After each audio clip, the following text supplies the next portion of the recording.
A few people have been asking where I have been in the last few weeks, and I have been busy doing the exciting but slightly stressful process of house hunting. And that has been really fun, but also very time consuming, and also, as it turns out, not very productive because the house that I really wanted, I didn't get, and now I'm sort of back to square one in house hunting. But during that time, I have been getting my own house ready to sell. So I will show you some of the projects I've been doing over the last few weeks to get my house ready to sell, and give you some tips and tricks along the way to help make it more appealing to prospective buyers. And who knows, in the coming weeks, I might have some exciting news to share with you about my new home and take you along on that step of the journey too. Welcome to my small purple bathroom. So a purple bathroom, of course, not everybody's cup of tea. And actually, I wouldn't have repainted it if I didn't have a good reason. The reason why I am going to repaint it is there are a couple of areas that paint needs touching up, and I don't have the purple bathroom paint. So I'm going to repaint it white. It will be more neutral and appeal to more people. Whether you're buying or renting, house hunting can be stressful.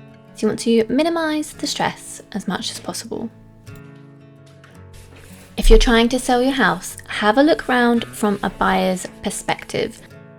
With neutral eyes, what small changes could you make to make this house easier to say yes to? If it wasn't for those areas that needed touching up, I wouldn't have repainted this room.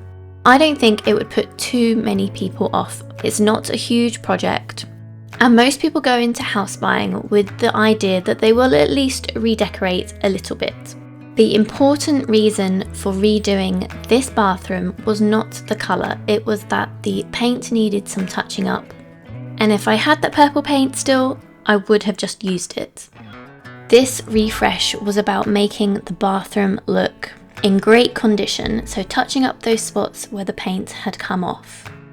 It shows that your house has been well looked after, and why that's important is because potential buyers will have fewer concerns about the condition of the house if they can see that it is generally well maintained.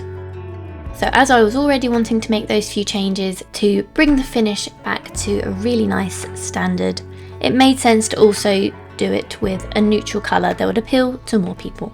The most cost-effective way of getting your house ready to buy is decluttering, cleaning and tidying. Just making it feel more spacious, clean and welcoming. We're not talking about fitting new kitchens or new bathrooms because whilst they might be appealing, you're probably not going to make the money back on doing those things. We can still do a good job with a small budget and some paint by making things feel fresh and clean and neutral. I was optimistically hopeful perhaps that this would be finished in maybe 4 coats, which is still a lot of coats of paint. It's looking so much better, really bright and really clean.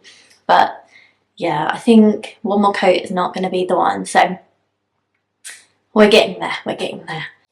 With this small bathroom, it wasn't that it took a long time to do each coat of paint. The difficulty was in the disturbance while having all the painting equipment in the room, so the stepladder, having the blind removed for a few days while I got each coat of paint on.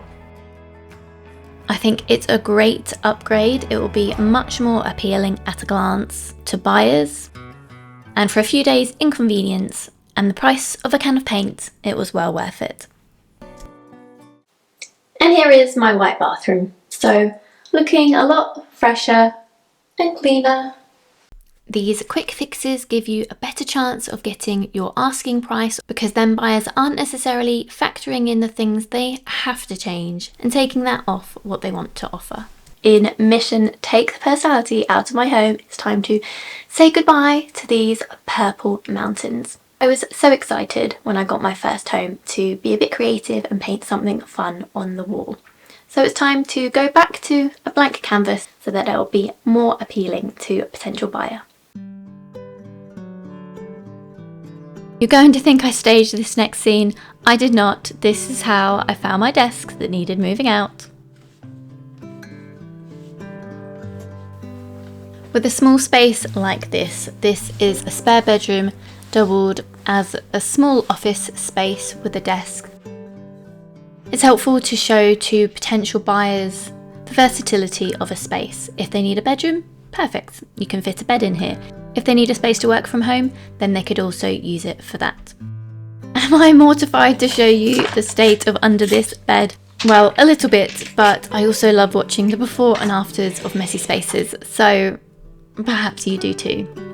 With something like a bed that never gets moved, I think this is the inevitable result.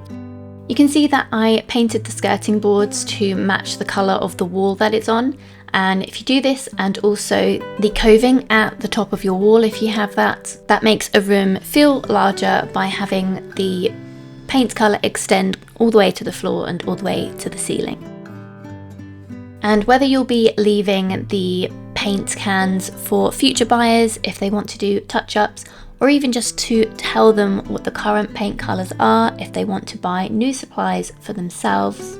Something I do is paint a scrap of a skirting board in the colour of the room and write the brand and paint colour on the skirting board so they can find it for themselves later if they want to. But if you have spare paint and you're not going to need it in your new home, then you could just leave the existing paint cans there and write which room it is for if it isn't obvious. Throughout most of these projects, I had my very happy helper working alongside me. And actually, this is fine, it is not a problem as long as you quickly smooth out any interesting painted lines or big blobs of paint before it dries. I've got some on the wall. And getting the family involved actually makes everyone appreciate the process a little bit more and how much effort goes into these things. This might look like nighttime in the depths of winter, but believe it or not, this is still the middle of the day in this room, and the sun has just moved round to a different part of the house. You don't want to put off potential house buyers who will think, I would need to repaint that the week I move in before I can live with it. Neutral, boring, however you want to describe it, they are positive things for your house. Save your personality and creativity for your next home and make sure that the house you want to sell, if it's memorable for the right reasons.